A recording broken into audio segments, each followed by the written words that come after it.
You were trained to be soft, to be open, to be vulnerable. They sold you a lie with soft edges and sweet slogans. Be her protector, her provider, her peace. They said women want a good man, a man who listens, who feels, who serves. But here you are, confused, abandoned, ignored, watching the same woman who once clung to your presence now get wet over the man who doesn't call her back. And deep down, you feel it. That itch of betrayal. That quiet voice saying, none of what they taught you works. Because it doesn't. Not in the real world. Calvin Reid didn't write Women Magic Lore for men who still believe in the Disney version of desire. He wrote it for the man who's been burned, played, ghosted, drained, who's ready to finally stop pretending and see the game for what it is. Because there's a truth men aren't supposed to say out loud.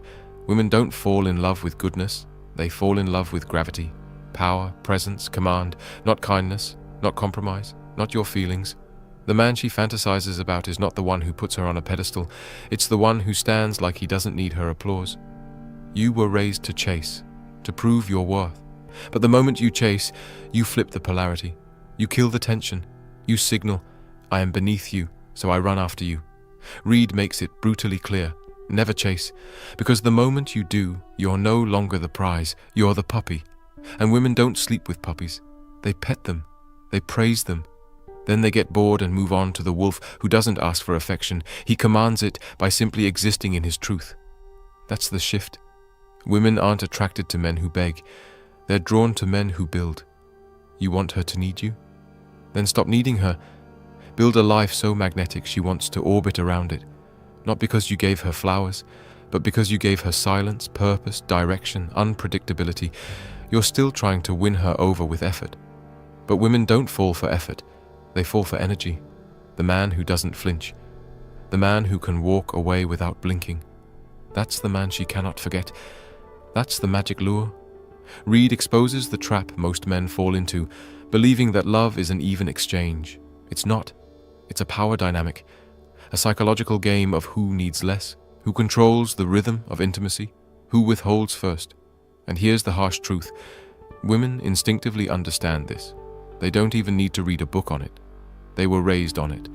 From a young age, they're taught not to give too much, not to appear too eager, to make a man work, to let him invest more than she does. Why? Because the one who invests more becomes emotionally indebted. It's not evil. It's evolution. It's survival. And yet here you are, texting first, texting often, opening up too soon, laying your soul bare to a woman who's scanning your words for weaknesses. She's not looking for your truth. She's looking for leverage, not to destroy you, but to decide, can I shape this man? Can I guide him? Can I own his attention? And if she can, you're no longer a mystery. You're a mirror. And women don't crave mirrors.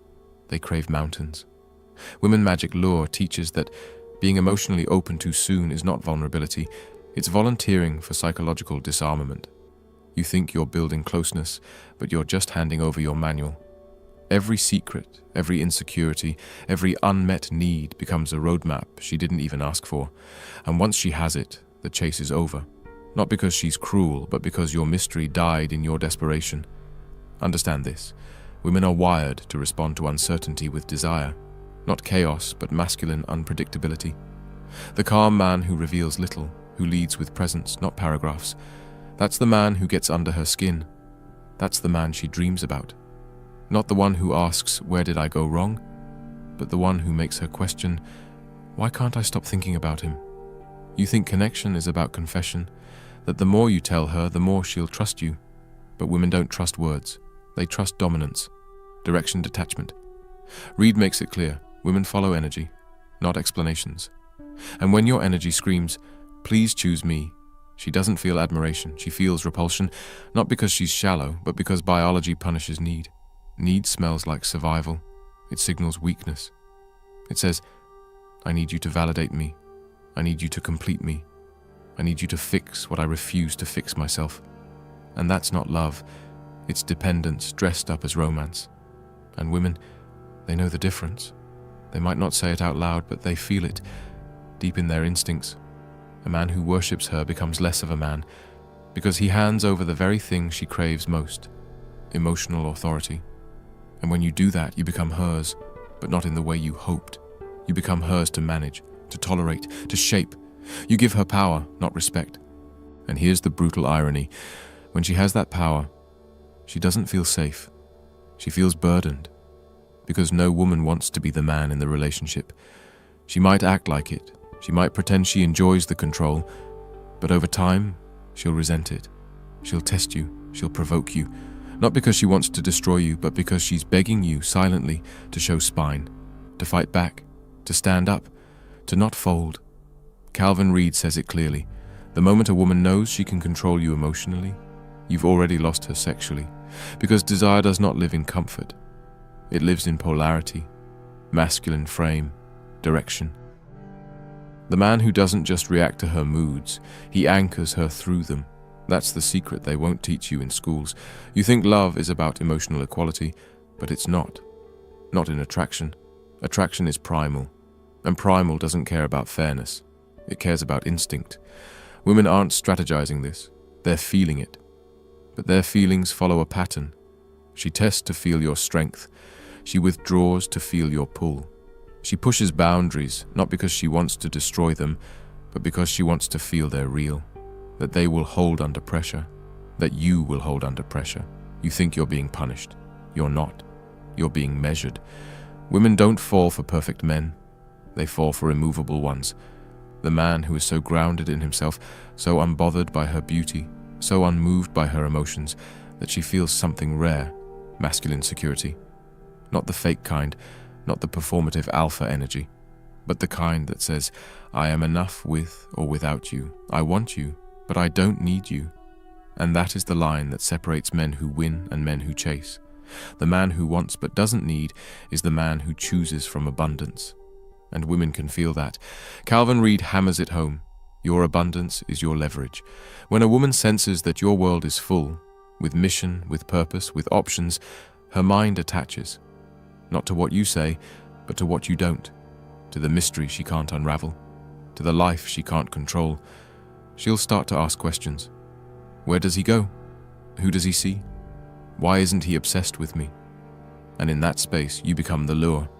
The emotional gravity she can't escape. Not because you're playing games, but because you stopped making her the prize and became the prize yourself. Most men reverse it. They meet a beautiful woman and surrender. They rearrange their lives, cancel their priorities, bend their boundaries, and then cry when she loses interest. But what did you expect? You handed over the keys to your kingdom before she proved she was worthy to enter. Women don't respect access that comes without effort. They respect gates, standards, challenges. Reed doesn't say be rude. He says be rare. Be rare in your silence. Be rare in your availability. Be rare in your need for emotional hand-holding. Because when you become the man who doesn't need to speak to be heard, you become unforgettable. Women have seen attention. They've seen compliments. What they haven't seen is a man who sees through them, not just at them. That's the man who rattles them.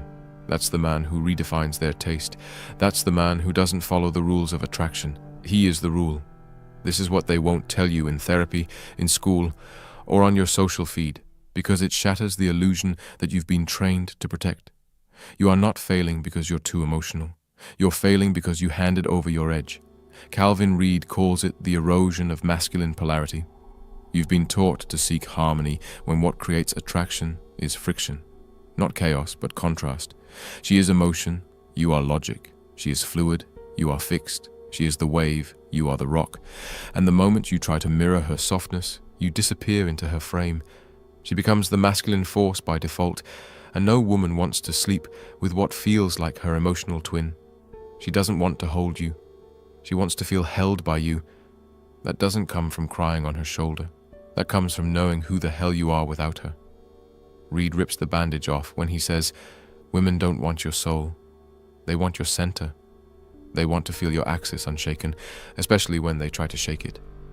And make no mistake, she will. Not because she hates you, because her instinct needs to verify you. If your confidence is real, if your words have roots, if your masculinity can withstand her chaos without folding, every complaint, every silence, every emotional swing, it's a test. And you think you're being punished, so you respond with appeasement. But appeasement is the death of desire. She doesn't want a yes man. She wants a hell no man. A man who stands up and says, "This is where I draw the line." Not with violence, with presence, with power that doesn't need to raise its voice to be heard. Women remember those men, not because they were perfect, but because they were clear. This is the part most men refuse to accept. She doesn't want to lead. She'll pretend she does, because modern culture told her she should. But the moment you let her lead, she'll lose attraction. She doesn't want to drive the relationship. She wants to feel your direction, even when she fights it. Because deep down, feminine energy doesn't want control. It wants surrender. But it can't surrender to a man who has no structure, who has no standard, who bends the moment she pouts. Reed makes it surgical. If you give her the wheel, don't be shocked when she drives away. Not because she wanted to leave, but because you gave her no reason to stay. So what's the solution? What do you do with this truth that feels more like a gut punch than guidance? You stop chasing approval. You stop leading with your wounds. You stop begging for acceptance through affection. You stop seeking in women what you were never taught to find in yourself, and you start becoming the kind of man who doesn't need her to make him feel worthy. You build, you sharpen, you expand, you create a gravitational pull so strong, so deeply rooted in mission and movement that women don't just want to be around you, they want to belong to the world you've built, not because you demanded it, but because you didn't. You showed them that your validation comes from results, not relationships, from vision, not validation, from clarity, not compliments. This is the uncomfortable truth Reed shoves in your face. Most of your romantic pain isn't from her leaving, it's from you realizing you had nothing outside of her, that your identity was built around being needed, around being wanted, and when she walked, so did your sense of self. That's not her fault, that's yours, because you made her the sun and forgot to become the sky. But here's the beauty in the brutality. Now you know, now you see, now you have the choice to stop performing, to stop apologizing, to stop giving your power to women in exchange for scraps of affection that only pacify you long enough to keep you tame. And here's the final truth, the one most men never get to because they're too busy blaming women, too bitter, too broken. Women are not the problem. Your illusion of them is. Because the moment you stop needing her to complete you, you become complete. Not in some spiritual fluff, but in fire-forged reality. When you reclaim your center, when you detach with presence, when you lead without explanation, when you learn to say no without guilt and yes without fear, you become dangerous. Not reckless, not cruel, but undeniably free. So here's your call, brother. Not to hate women, not to manipulate them, but to stop being manipulated by your own fantasies, to stop bleeding your worth into their hands and wondering why you feel empty. Read Women Magic. Lure not like a pickup manual, but like a war map, a blueprint to psychological sovereignty, and then live it.